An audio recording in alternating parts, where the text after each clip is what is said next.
আমি জীবনেও যাবো না কাকা। যত আপনার ঘাট ধরে ধাক্কা দেন, যাই করেন না করেন, আমি যাবো না। আমি বইছি তো বইছি, কি মনে করছেন? তুমি চিল্লাচিল্লি করো না। বিয়া করছ না, আজ আমি শুরু করছি। শোনো। চিল্লাতেছি করেন না, এটা সমাধান করতে হইব তো। বাইরে চিল্লাতেছি কি সাদরে ভাই, সিরাজগঞ্জ থেকে হতা পারাইছি, অনেক কষ্ট হয়েছে রে ভাই। আচ্ছা এই দেন আপনার সমস্যাটা কি? তুমি আমারে কি বাইরে থেকে আমি যাবো না কাকা, জীবনও পারবো না। আপনার বাড়ি আইছি না, আমি আপনার বাড়ি বসবো। এই বাড়িতে আমি সংসার করবো, এই বাড়ি আমি থাকবো। এই মুরব্বি আস্তে আস্তে দাঁড়ান। বহুত কিছু তোমার সমস্যাটা কি? সমস্যাটা কি একটু বলেন আমাদের। সমস্যাই হারপোলা সোহেল হ্যাঁ আমারে বিয়া করছে 1 বছর ধরে।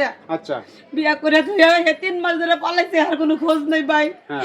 এজন্য আমি চলে আইছি, আমার পেটে বাচ্চা 3 মাসের।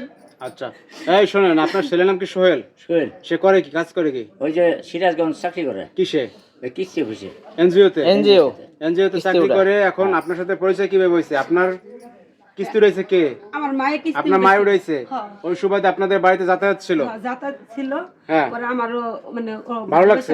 উনি ডাইরেক্ট প্রস্তাব দিছে আমি তোমার বিয়া করবো। পরে আমি কইছি যে না না, এভাবে কি বিয়া করা যায়? তোমার বাপ মায়ের কো তালিকা। হ্যাঁ হ্যাঁ, ফ্যামিলিগত ভাবে বলছেন।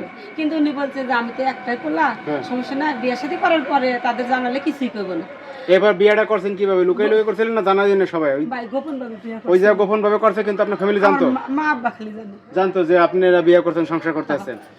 তো এখন এই যে 3 মাস ধরে খোঁজ নাই? না, আর অফিসে গেছি, অফিসে যাই উনি 3 মাস ধরে চাকরি ছেড়ে চলে পড়ছে।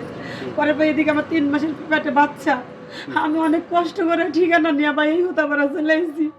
আমার পোলা ফেসে দিবার লেগে গেছে। এটা নাটক সাজাইছো তুমি না? না ভাই, আচ্ছা উনি বলতে 3 মাসের প্রেগন্যান্ট উনি, যেহেতু এটা মহিলা মানুষ মিথ্যা কথা বলে না। কি বলেন ভাই? ভাই এত দূর থেকে আসছে, কিছু একটা আছে। আপনার ছেলে কই? ছেলে ডাক দেন। ছেলে তো আজকে কয়েকদিন ধরে খোঁজ নেই আমার। আপনার ছেলের ফোন বন্ধ, আপনার ছেলে এনজিওতে চাকরি করছে, সবই তো ঠিক আছে। তাহলে এই আপুও তো বলতেছে যে এনজিওতে চাকরি করছে, ওই সময় সম্পর্ক, প্রেম, ভালোবাসা, বিয়ে। এখন কিছু একটা তো ঘটছে ভাই। এখন আপনি মানেন না কেন এটা বলেন? আমি কেমনে মানুন? তাহলে আপনার পোলা ডাক দেন। কি? আমি কেমনে মানুন? আমি মানুন কেমনে? এই মেয়েটার পেটে সন্তান আছে, বুঝছেন? এখন কি করবেন তাই কোন? একটা জিনিস কি বুঝছেন, যে সঙ্গে বিয়াটা বইলো আমার খোঁজ খবর লইছে। আপনার ছেলে খোঁজ খবর নিবে। বিয়ে কি আমরা করব যে আমরা খোঁজ খবর লইব? কে আমার বাড়িতে কোন আপনার পোলা আপনার জানা না কেন? এটা আমার আপনারা বলেন। আমার ছেলের চিনি না, এই মেয়েরও চিনি না। না না, ওইটা কোনো সই হবে না। যে পোলা বাবার না চিনছে, আমার বাড়িতে জায়গা নাই। না না, এটা তো আপনি মুক্ত সত্যি কথা বলতেছেন। এটা না আইন বলে নাই। আপনার আইন কি এটা বুঝবে? আমি ওরা বুঝি না। তাইলে আপনার ছেলে ডাক দেন।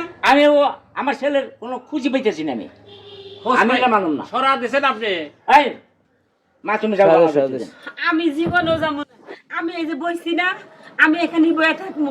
আপনার পোলারে আপনি যেভাবে ব্যবস্থা করে নিয়ে আসেন, তারপরে আমি এই জায়গা থেকে লড়বো। আমি যাবো কি জানি, আমি এরা সংসার করবো। হ্যাঁ আমরা থাকেন যাবেন না। এখন ঘটনা হয়েছে যে ভাই, ওনার ছেলে না আসলে এখন সমাধান নাই। কি বলেন? না না না ওনার ছেলে